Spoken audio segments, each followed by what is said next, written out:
السلام علیکم ورحمۃ اللہ وبرکاتہ۔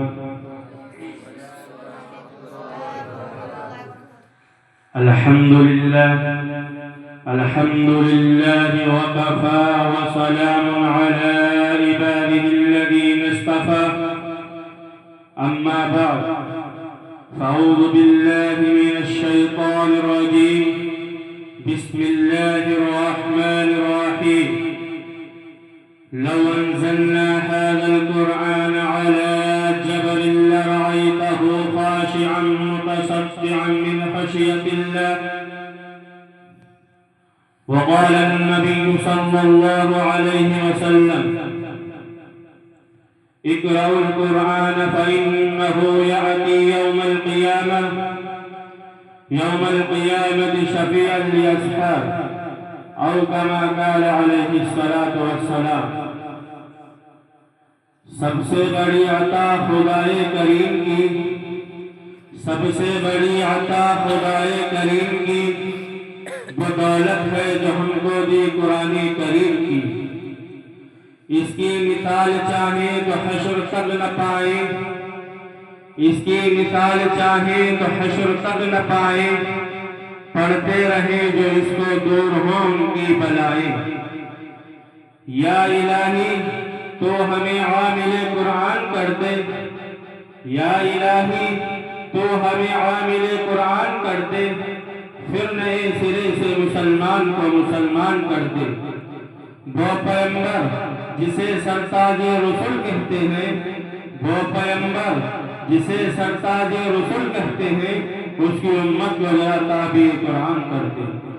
میرے محترم بزرگ اور نوجوان دوستو، اسٹیج پر آنے والا شخص یا تو بڑا ہوتا ہے جو چھوٹوں کو پند و نصیحت کرنے کے لیے آتا ہے، یا تو اسٹیج پر آنے والا شخص چھوٹا ہوتا ہے جو اپنا یاد کیا ہوا سبق سنانے کے لیے آتا ہے۔ میرے عزیزو، یہاں بھی یہی نسبت ہے۔ میں ایک طالب علم ہوں جو اپنے اسلاف سے سنا ہوا سبق سنانے کے لیے آیا ہوں۔ دعا کیجیے اللہ تعالیٰ مجھ کو صحیح بات کہنے کی اور پورے امت مسلمان کو اس پر عمل کرنے کی توفیق عطا فرمائے۔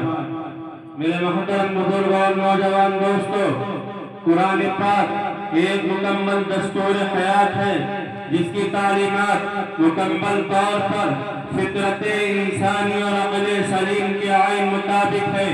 قرآن کریم حق و باطل کی کسوٹی ہے۔ قرآن کریم کی تعلیمات سے عرب قوم اتنی طاقتور ہو گئی کہ اس کے آگے قیصر و کسریٰ، روم و فارس سب سرنگے ہو گئے۔ اور کیوں نہ ہوں گے، یہ احکم الحاکمین کا کلام ہے، یہ سلطان السلاطین کا فرمان ہے، یہ سب سے بڑے طاقتور والے بادشاہ کا قانون ہے، جس کی ہمسری آج تک نہ کسی بڑے سے بڑا آدمی سے ہوئی اور نہ ہو سکتی ہے۔ اسی طرح کسی انسان کے کلام اللہ کے کلام کا بھی مقابلہ نہیں ہو سکتا۔ حضرت اکرمہ رضی اللہ تعالیٰ عنہ کا بے ہوش ہو جانا یہی تو وجہ تھی کہ جب حضرت اکرمہ رضی اللہ تعالیٰ عنہ کلام پاک کو تلاوت کے لیے کھولا کرتے تھے تو بے ہوش ہو کر گر جایا کرتے تھے اور ان کی زبان پر ہی کلمات جاری ہو جایا کرتے تھے۔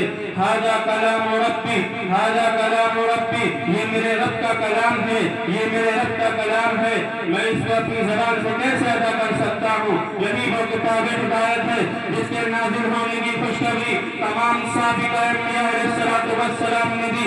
یہی وہ قرآن ہے جو لوح محفوظ میں تحریر ہے، جس کی حفاظت پر مقرر ترین فرشتے معمور کیے گئے۔ یہی وہ قرآن پاک ہے، اگر جنات نے سنا تو آپ صلی اللہ علیہ وسلم کے قدم مبارک میں آ گرے۔ یہی وہ قرآن پاک ہے جو حضرت عمر نے سنا تو غرق گئے۔ یہی وہ قرآن پاک ہے جس کے وزن کو اٹھانے سے زمین و آسمان پہاڑ کی چوٹیوں نے انکار کر دیا تھا۔ یہی وہ قرآن پاک ہے جس کی حفاظت کا وعدہ خود اللہ نے کیا، فرمایا انا نحن نزلنا الذکر وانا لہ لحافظون۔ یہی تو وجہ تھی کہ ہر زمانے میں قرآن کریم کو ختم کرنے کی کوشش کی گئی۔ انگریز ہندوستان آیا، تقریباً 3 لاکھ قرآن پاک کو شہید کیا گیا، علماء اور حفاظ کو پھانسی پر لٹکایا گیا، لیکن قرآن کریم پر کسی قسم کی آنچ نہ آ سکی۔ آخرکار مجبور ہو کر انگریز ہندوستان سے کتوں کی طرح بھاگ گئے۔ فانوس بن کر جس کی حفاظت ہوا کرے، فانوس بن کر جس کی حفاظت ہوا کرے، وہ شمع کیا بجے جسے روشن خدا کرے۔ تحریف سے پاک ہے، شوق و شبہات کی اس میں گنجائش نہیں۔ خالق باجہاں نے تو شروع ہی میں فرما دیا تھا ذالک الکتاب لا ریب فیہ، کہ یہ ایسی کتاب ہے جس میں کوئی شک و شبہ نہیں۔ کیا یہ خوب کہا ہے کہنے والے نے، لا ریب الہی ایک کلام ہے، لا ریب الہی ایک کلام ہے، انسانوں کے ذہن میں خدا کی کتاب ہے۔ وما علینا الا البلاغ۔